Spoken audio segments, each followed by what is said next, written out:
Você acompanha o Jornal Bom Dia pela 105,9, a Rádio Valinhos FM. E hoje, com muito prazer, nós estamos recebendo o jovem Dr. Luiz Fernando Freitas Penteado. Ele que é advogado, professor e mestre em Direito Ambiental da PUC São Paulo e também da PUC Campinas.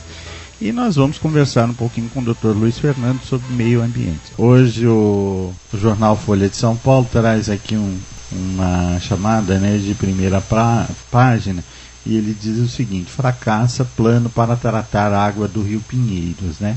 Quer dizer, a questão da água, principalmente em São Paulo, é bastante complexa, porque não tem mais aonde tirar, e a cidade continua crescendo, né? Como é que o senhor vê essa questão, essa perspectiva, né?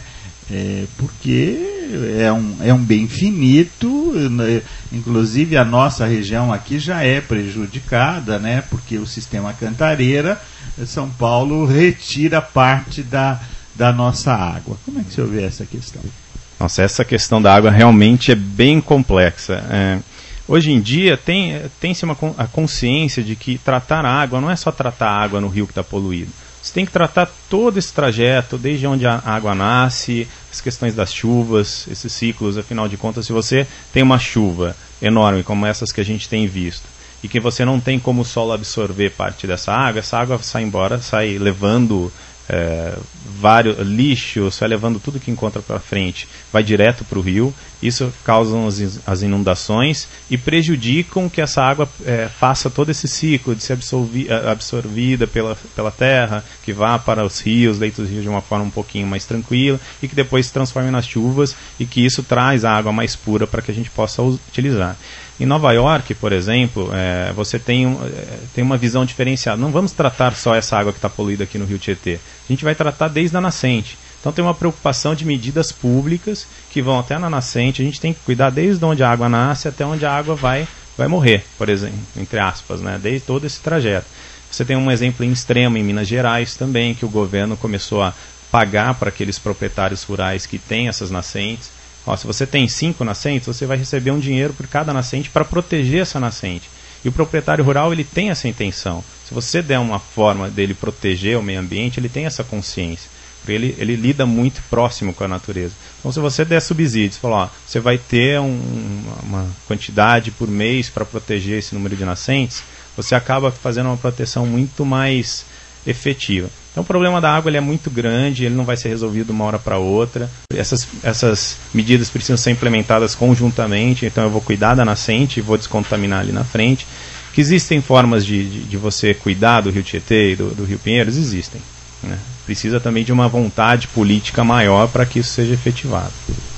Nessa questão ainda, como o Brasil, pode produzir mais energia elétrica sem desmatar tanto, sem construir grandes usinas como está sendo no Pará, na Giral, né? Como que pode produzir mais energia elétrica sem que desmate tanto, para que possa continuar crescendo nesse mesmo ritmo? O Brasil ele é muito rico nessas possibilidades de produção de energia. Você pode produzir energia através do uso do vento. E se o Brasil conseguisse explorar todas essas forças dos ventos, principalmente no Nordeste, mais ou menos 15% de toda a energia que o Brasil precisa viriam dos ventos. Só que não tem ainda é muito caro hoje produzir energia com essas turbinas que a gente chama turbinas eólicas, e não existe um incentivo do governo ainda para que isso aconteça. Outra, você também tem uma possibilidade daquelas que a gente chama de células fotovoltaicas, que absorvem a energia do sol e transformam isso em energia. Só que também elas são muito caras, não dá para todas as casas terem as suas. Precisa do incentivo do governo. E também supriria grande parte da energia que a gente precisa hoje no Brasil. E você também tem as usinas de cana-de-açúcar, que tem uma produção de energia muito mais limpa do que aquela que usa algum petróleo ou usa carvão. Essas usinas pegam o próprio bagaço para produzir a sua própria energia.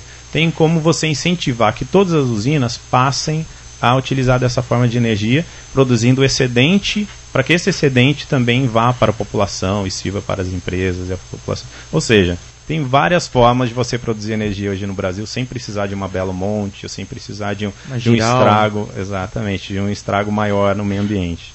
Você acha que nesses 8 anos de governo houve um descaso quanto à questão da energia?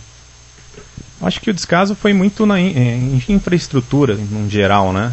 A gente tem um histórico de infraestrutura aqui no Brasil que ainda está precisando das duas pernas. Parece que está andando com uma perna só. Ainda precisa melhorar muito, né? Acho que é maior do que só a questão ambiental. É uma questão de infraestrutura mesmo. Tanto que existem hoje algumas pessoas falando, essa infraestrutura para a Copa e para as Olimpíadas, talvez a gente não consiga até lá.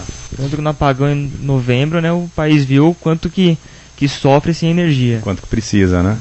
Professor, falando especificamente, né, do nosso estado, a questão da queima da cana, né, que é um problema aí de poluição. Já há uma legislação. Eu gostaria que o senhor falasse um pouquinho sobre esse tema, inclusive tem metas a serem cumpridas. Sim.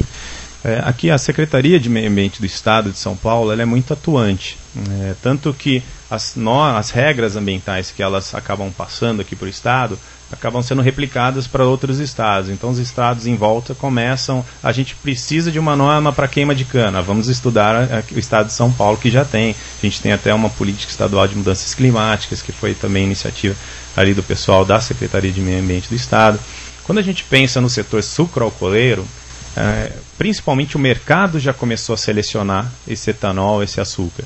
O mercado, principalmente lá fora, está muito preocupado. De onde que vem esse etanol? De onde que vem essa cana-de-açúcar? Eu, Suíça, não quero comprar um etanol que venha de uma fazenda que esteja com um trabalho escravo, ou que esteja adentrando na floresta. Eu quero um etanol que eles chamam de sustentável. Ninguém sabe ainda o que é esse tal de etanol sustentável, mas todo mundo está tentando ir atrás dele. Então as usinas estão se preocupando um pouco mais com isso. E já melhorou, né? A questão do vinhoto, por exemplo, era uma barbaridade, né? Porque a poluição que eles causavam, e hoje já tem mecanismo que eles aproveitam na própria adubação, né? Das áreas. Com certeza. E não é interessante nem para a usina ter uma quantidade muito grande desse vinhoto ou vinhaça, né? Que quando você produz o etanol, o objetivo é produzir etanol, não vinhoto. Claro, o vinhoto ele é necessário para a própria fertirrigação. Você irriga a cana-de-açúcar com vinhoto porque tem um material orgânico muito rico, então é importante para a cana também. Só que para você levar esse excesso de vinhoto para toda a plantação fica muito caro. Então é interessante para a cana-de-açúcar ter alguns processos mais efetivos de produzir menos vinhoto e mais etanol.